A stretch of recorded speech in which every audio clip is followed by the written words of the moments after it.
देव साहब के गानों की बात करते हैं तो दो आवाजें उभर के सामने आती है, एक है रफी साहब और दूसरी है किशोर दा।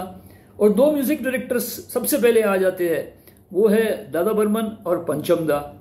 लेकिन ये जान के जरूर हैरत होगी कि दादा बर्मन ने 5 अलग प्लेबैक सिंगर्स है जिनको देव साहब के लिए यूज किया था।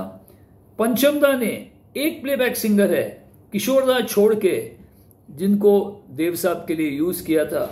और टोटल 10 ऐसे मेल प्लेबैक सिंगर्स है रफी साहब और किशोर दा छोड़ के जिन्होंने देव साहब को आवाज दी थी।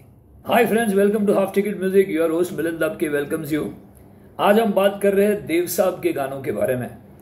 हिंदी फिल्मों में अगर हम सोचे कि कौन से हीरो है जिन्होंने सबसे मधुर और सबसे खूबसूरत गीत गाए हैं, तो एक नाम सबसे ऊपर आ जाता है, वो है देव साहब का। लगभग रफी साहब ने 100 के ऊपर गाने गाए, किशोर दा ने 100 के ऊपर गाने गाए। लेकिन दूसरे ऐसे भी 10 प्लेबैक सिंगर्स है जिन्होंने देव साहब के लिए प्लेबैक दिया था। और उनमें 2 प्लेबैक सिंगर्स ऐसे हैं जिन्होंने देव साहब के लिए लेजेंडरी गीत गाए हुए हैं जो हम आज तक याद रखते हैं। 1946 में हम जब एक हैं में देव साहब का डेब्यू हुआ और उनकी दूसरी फिल्म आगे बढ़ो, जिसका म्यूजिक सुधीर फड़के साहब म्यूजिक डायरेक्टर थे, उन्होंने दिया था। उस फिल्म में पहली दफा रफी साहब ने देव साहब के लिए गाना गाया था। सावन की घटाओ धीरे धीरे आना, धीरे धीरे आना। और 1949 में जो फिल्म आई थी जिद्दी, जिसका म्यूजिक दिया था खेमचंद प्रकाश साहब ने, और उस फिल्म में किशोर दा ने सबसे पहला गाना अपना गाया था जो कि पिक्चराइज हुआ था देव साहब के ऊपर। मरने की दुआएं क्यों मांगूं, जीने की तमन्ना कौन करे। 1948 में एक फिल्म आई थी विद्या, जो कि देव साहब और सुरैया जी की पहली फिल्म थी और सुपर हिट फिल्म थी। उस फिल्म का म्यूजिक दिया था दादा बर्मन ने, और उस फिल्म में देव साहब के लिए प्लेबैक दिया था मुकेश जी ने। बहे ना कभी नैन से नीर, उठी हो चाहे दिल में पीर। 1949 में ही एक और फिल्म आई थी जिसका नाम था शायर, जिसका म्यूजिक दिया था गुलाम मोहम्मद साहब ने, और जिसमें देव साहब के ऊपर प्लेबैक था जीएम दुर्रानी साहब का। और दुर्रानी साहब ने देव साहब के लिए 1949 और 1950-51 तक बहुत सारे गाने गाए। दो बिछड़े हुए दिल आपस में गए मिल, हर मोहन की नगरी। अब उन प्लेबैक सिंगर का नाम लूंगा जो कि प्लेबैक सिंगर भी हैं और बहुत बड़े म्यूजिक डायरेक्टर भी, जिनका नाम है हेमंत कुमार साहब। हेमंत कुमार साहब ने देव साहब के लिए बहुत गाने गाए और बहुत खूबसूरत गाने गाए। यहाँ तक कि दादा बर्मन ने अपने म्यूजिक में हेमंत कुमार साहब का बहुत इस्तेमाल किया।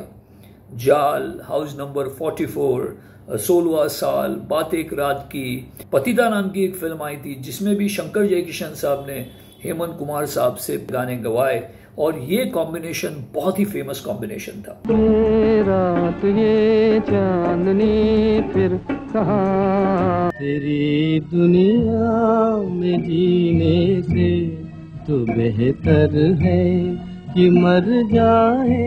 अपना दिल तो आवारा, याद किया दिल ने कहा हो तुम, झूमती बहार है न तुम हमें जानो, न हम तुम्हें जाने। उस वक्त के बहुत बड़े प्लेबैक सिंगर जिन्हें गजल सम्राट भी कहा जाता है, तलत महमूद साहब।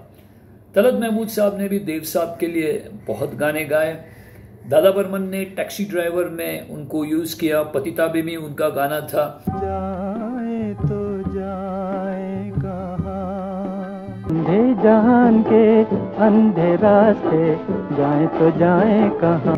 सबसे मधुर वो गीत जिन्हें हम, तुम तो दिल के तार छेड़ कर हो गए। 1954 में टैक्सी ड्राइवर आई थी नवकेतन की, जिसका म्यूजिक दादा बर्मन का था।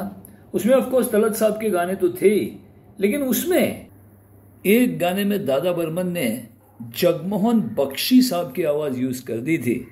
अब ये जगमोहन बख्शी आगे चल के सपन जगमोहन जोड़ी के जगमोहन थे। ओ देखो माने नहीं रूठी हसीना, न जाने क्या बात है। 1960 में एक फिल्म आई थी सरहद, जिसका म्यूजिक दिया था सी रामचंद्र साहब ने, और उन्होंने उस फिल्म में देव साहब के लिए खुद गाने गाए। हालांकि सी रामचंद्र साहब गाने भी गाते थे, अलबेला तो आपको याद होगी। उसके बाद में आजाद भी एक फिल्म थी जिसमें दिलीप कुमार साहब के ऊपर भी उन्होंने गाने गाए थे।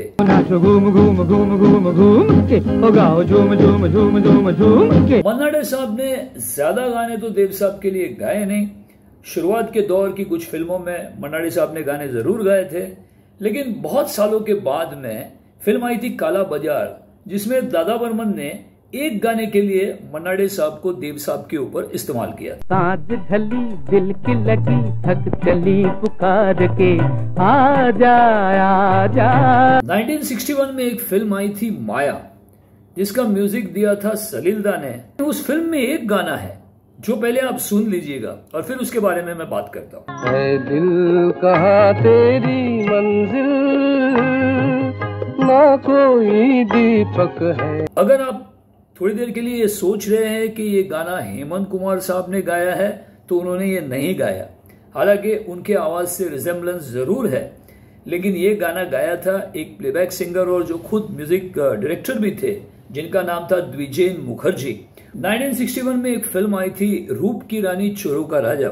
हालांकि इस नाम की फिल्म बाद में भी बनी थी। इस फिल्म का म्यूजिक था शंकर जयकिशन साहब का, और सरप्राइजिंगली देव साहब के लिए उन्होंने महेंद्र कपूर साहब को यूज किया था एक गाने में। की नजर किसको खबर प्यार के राही कहाँ जाते हैं। फिर 1960-61 से लेके लगभग 1969-70 तक देव साहब सिर्फ रफी साहब की आवाज में ज्यादातर गाना गाते थे।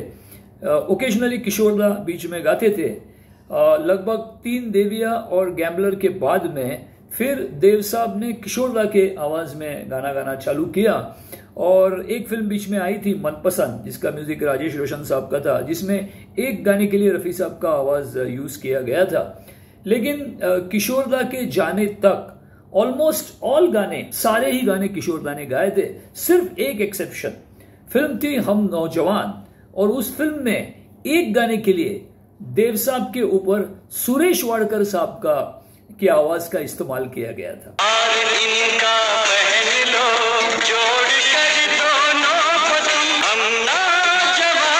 अब गिनते हैं वो सारे 10 प्लेबैक सिंगर जिन्होंने देव साहब को आवाज दी थी। वो थे मुकेश जी, GM दुर्रानी साहब, हेमंत कुमार जी, तलत महमूद, मन्ना डे साहब, जगमोहन बख्शी, द्विवेन मुखर्जी, महेंद्र कपूर, सीराम चंद्र और सुरेश वाडकर। तो इतने सारों ने देव साहब को आवाज दी थी। लेकिन इस एपिसोड का अंत करते करते इतना जरूर कहूंगा कि अगर देव साहब गाना गाए तो या तो वो रफी साहब की आवाज में गाना गाए, या तो वो किशोरदा की आवाज में गाना गाए। वही उनको सबसे ज्यादा सूट करता था। So guys, thank you very much for watching this episode. अगर आपको ये पसंद आया तो सोशल मीडिया पे जरूर शेयर करना और चैनल को सब्सक्राइब भी करना। And this is your host Milind आपके साइनिंग ऑफ। Take care.